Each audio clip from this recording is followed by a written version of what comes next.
నేను రవిశంకర్ వెళ్ళ సమకాలీన అంశాలు, తెలుగు రాష్ట్రాల రాజకీయాలు, జాతీయ అంతర్జాతీయ పరిణామాలపై సమగ్ర విశ్లేషణ అందించే నమస్తే నాగేశ్వర్ కార్యక్రమానికి స్వాగతం. ప్రొఫెసర్ కె నాగేశ్వర్ గారు మనతో ఉన్నారు. నమస్తే నాగేశ్వర్ గారు.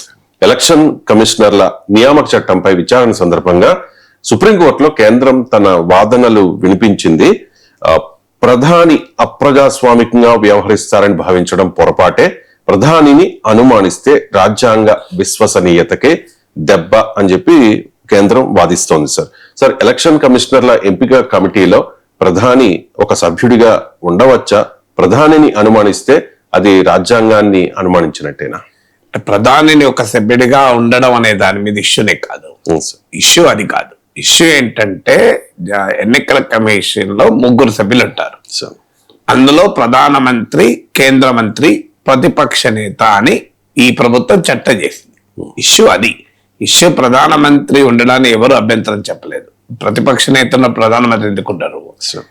నిన్న కోర్టులో వచ్చిన ఇష్యూ ఏంటంటే ప్రధానమంత్రి, కేంద్ర మంత్రి అంటే ఇద్దరు ప్రభుత్వానికి అనుకూలంగా, లీడర్ ఆఫ్ ద అపోజిషన్ ప్రతిపక్షం, ఇలా 2:1 ఉండడం వల్ల ఎన్నికల కమిషనర్లో అధికార పార్టీ ఎవరిని కావాలంటే వారిని నియమించడం వల్ల ఎన్నికల కమిషన్ స్వతంత్రత, నిష్పాక్షికత పైన, ఇండిపెండెన్స్ అండ్ ఇంపార్షియాలిటీ పైన ప్రశ్నలు వస్తాయన్నది ఇష్యూ.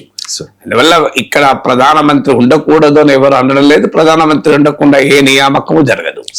కానీ కమిటీలో ఎవరిది మెజారిటీ అన్నది ఇష్యూ. దీనిపైన గతంలో సుప్రీంకోర్టు జడ్జిమెంట్ ఇస్తూ మన దేశంలో న్యాయం సూత్రాలలో ఒక ప్రాథమిక సూత్రం ఏంటంటే జస్టిస్ ఇవ్వడమే కాదు, జస్టిస్ ఇచ్చినట్టుగా కనిపించాలి కూడా.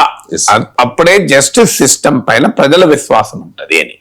అందుకే సుప్రీంకోర్టు ఏం తీర్పు చెప్పిందంటే ఎన్నికల కమిషన్ అనేది చాలా కీలకమైంది. ఇవాళ మన స్పెషల్ ఇంటెన్సివ్ రివిజను, ఓట్ల తొలగింపు, ఈ వివాద నేపథ్యంలో మరింత స్పష్టంగా మనకు అర్థమవుతుంది ఎన్నికల కమిషన్ ఏ రకమైన పాత్ర ఉండాలి. భారత రాజ్యాంగంలోని ఆర్టికల్ 324 అనుకుంటాను, ఎన్నికల ప్రక్రియ మొత్తం పైన ఎన్నికల కమిషన్ కు సర్వాధికారాలు ఉంటాయి. అలాంటి అత్యంత శక్తివంతమైన వ్యవస్థ నియామకంలో నిష్పాక్షికత ఉండాలి అన్న ఆలోచనతో సుప్రీంకోర్టు ఏమన్నదంటే prime minister, leader of the opposition తో పాటు చీఫ్ జస్టిస్ ఆఫ్ ఇండియా ఉండాలి అన్నారు. అప్పుడు మోడీ ప్రభుత్వం ఏం చేసింది? ఆ జడ్జిమెంట్ ను అమలు కాకుండా ఉండేందుకు ప్రత్యేకంగా చట్టం చేసి మీకు క్యాబినెట్ మినిస్టర్ పెట్టారు. మరి చీఫ్ జస్టిస్ అనుమానించడమా? చీఫ్ జస్టిస్ అనుమానించడం రాజ్యాంగ పైన విశ్వాసం పోయేలా కాదా? విచిత్రం చూడండి వాదన. మీరు ఎందుకు చట్టం మార్చారు? చీఫ్ జస్టిస్ లేకుండా చేస్తాను చట్టం మార్చారు అంటే మనకి మీకు చీఫ్ జస్టిస్ మీద నమ్మకం లేదా? చీఫ్ జస్టిస్ ఉంటే అభ్యంతరకరం ఏంటి మీకు? చీఫ్ జస్టిస్ మార్చి కేంద్ర మంత్రి పెట్టడంలో ఔచిత్యం ఏంటి? చీఫ్ జస్టిస్ ఇండిపెండెంట్ గా ఉండే అవకాశం ఉంటుందా? కేంద్ర మంత్రి ఇండిపెండెంట్ గా ఉండే అవకాశం ఉంటుందా? ప్రైమ్ మినిస్టర్ అనుమానిస్తే అంటున్నారు ప్రైమ్ మినిస్టర్ అప్రజాస్వామికంగా వ్యవహరిస్తారా? అనుకోలేం. మరి చీఫ్ జస్టిస్ అప్రజాస్వామికంగా వ్యవహరిస్తారా? మీ చీఫ్ జస్టిస్ ఉంటే అభ్యంతరం ఏంటి? మీరు చీఫ్ జస్టిస్ ఒక మెంబర్ గా ఉండడానికి మీకు అభ్యంతరం ఉన్నప్పుడు మరి మెజారిటీ ప్రభుత్వానికి ఉంటే ఏ రకమైన వాదన? అందుకే నిన్న justice Dipankar Datta chief justice supreme court judge open గా చెప్పారు, ఇష్యూ వల్ల ప్రధానమంత్రి అనుమానించడం కాదు, ప్రధానమంత్రిని అనుమానించడం అనేది ప్రశ్నే కాదు. ఇష్యూ ఏంటి? ప్రభుత్వానికి అనుకూలంగా ఇద్దరు, ప్రతిపక్షం ఒక్కరు ఉండడం, ఇది ఇంబ్యాలెన్స్ కాదా? అంటే అధికార పార్టీ ఎవరిని కావాలంటే వారిని ఎన్నికల కమిషనర్ గా నియమించుకోవటానికి ఇది అవకాశాన్ని ఇస్తుంది కదా. ఇది ఇవాళ ఈ ప్రభుత్వం ఉండొచ్చు, రేపు ఇంకో ప్రభుత్వం ఉండొచ్చు కదా. అందువల్ల దానికి విచిత్రమైన ఇంటర్ప్రిటేషన్ చేసి ప్రధానమంత్రిని అనుమానిస్తారా? ప్రధానమంత్రి రాజకీయ నాయకుడు. అలా అంటే మీరు ఇవాళ భారతీయ జనతా పార్టీ లోక్పాల్ ఉద్యమాన్ని సమర్థించినప్పుడు లోక్పాల్ కూడా, ప్రైమ్ మినిస్టర్ కూడా లోక్పాల్ పరిధిలో రావాలని వాదించారే. అంటే ప్రైమ్ మినిస్టర్ అవినీతి పనులు చేస్తారని మీకు అనుమానమా? ప్రధానమంత్రిని అనుమానిస్తారా? ప్రధానమంత్రిని కూడా లోక్పాల్ పరిధిలో పెడతారా అంటే అని అర్థం ఉందా? అదే ఇంకా విచిత్రం చెప్తాను మీకు. ఇవాళ ఇదే ప్రభుత్వము పార్లమెంట్ లో బిల్లు పెట్టింది. ఏం బిల్ అది? Prime minister, chief minister 130th constitution amendment అనుకుంటాను, Yes, sir. ఆ బిల్లు పెట్టింది ఏంటి, పిఎం సీఎం గనక ఏదైనా కేసులో 30 రోజుల పాటు జైల్లో ఉంటే ఆ పదవి పోతుంది అని.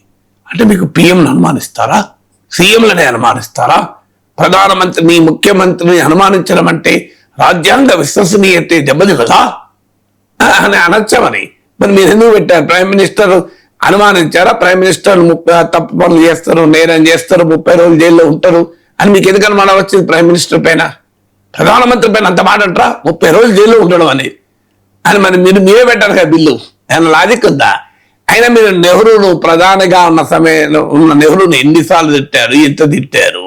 మరి మీకు నెహ్రూను అనుమానిస్తే, అనుమానించడం కాదు, నెహ్రూను అవమానిస్తే ఇక్కడ అనుమానమే. అవమానించినప్పుడు మనది రాజ్యాంగ విశ్వసనీయత పోదా?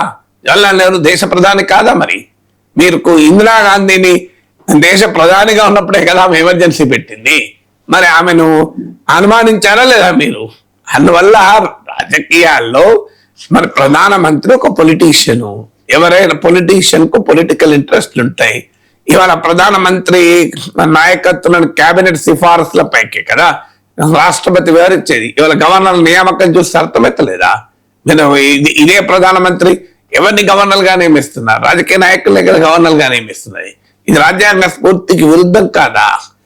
మీకు ఇంత ఓపెన్ గా గవర్నర్ల నియామకంలో రాజకీయాలు నడుస్తుంటే, రాజకీయ పార్టీని చీల్చి చెండాడుతుంటే, పార్టీల్ని ముక్కలు చెక్కలు చేస్తుంటే, అవినీతి పనులను బీజేపీలో చేర్చుకొని పదవులు ఇస్తుంటే, రాజకీయ పార్టీల మనగడనే ప్రశ్నార్థకం చేసే విషయంలో ఫిరాయింపులు ప్రోత్సహిస్తుంటే, ప్రభుత్వాలను కూలుస్తుంటే, ఇవన్నీ ఎలా జరుగుతున్నాయి? మరి అందువల్ల ఇవన్నీ ప్రజాస్వామ్యబద్ధంగా జరుగుతున్నాయని అనుకోవాలా? అందువల్ల ఇప్పటి వరకు ప్రధానమంత్రిని విమర్శిస్తే దేశాన్ని విమర్శించిందన్నారు. ఇక ప్రధానమంత్రిని ప్రశ్నిస్తే అసలు రాజ్యాంగాన్నే ప్రశ్నించినారు అంటే ఇది రాచరిక మైండ్ సెట్. ఇది ప్రైమ్ మినిస్టర్ ను ఏమీ అనకూడదు, ప్రైమ్ మినిస్టర్ ను ప్రశ్నించకూడదు, అనుమానించకూడదు, క్వశ్చనే చెయ్యకూడదు. చేస్తే రాజ్యాంగ విశ్వసనీయతే పోతుంది. అంటే అసలు ఇప్పటిదాకా దైవదూత అన్నారు, నాన్ బయాలజికల్ ప్రైమ్ మినిస్టర్ అన్నారు, ఇప్పుడు ఆఖరికి రాజ్యాంగానికన్నా ప్రైమ్ మినిస్టర్ అతీతం అంటే అసలు ఏ మొనార్కీ మైండ్ సెట్ ఇది? ఇది ప్రజాస్వామ్యం అవుతుందా? ప్యూర్లీ రాచరిక మైండ్ సెట్ కాదా ఇది?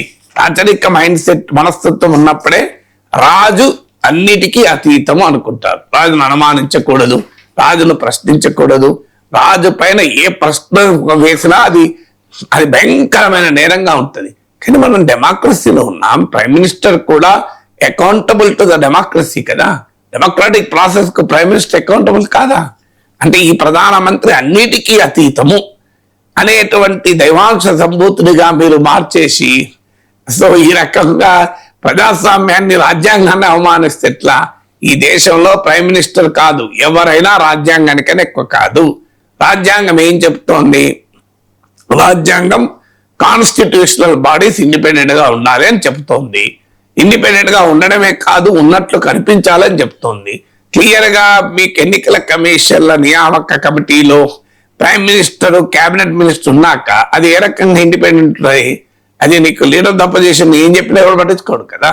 మీకు ఏదో సిబిఐడి డైరెక్టర్లను నియమించడంలో ఉండకూడదు అంటే ఇక ఎన్నికల కమిషన్ కూడా అధికార పార్టీ ఏజెంట్లను నియమించుకుంటే ఇక పోలింగ్ ఏజెంట్లకు ఎలక్షన్ కమిషన్కి ఏం తేడా ఉంటుంది?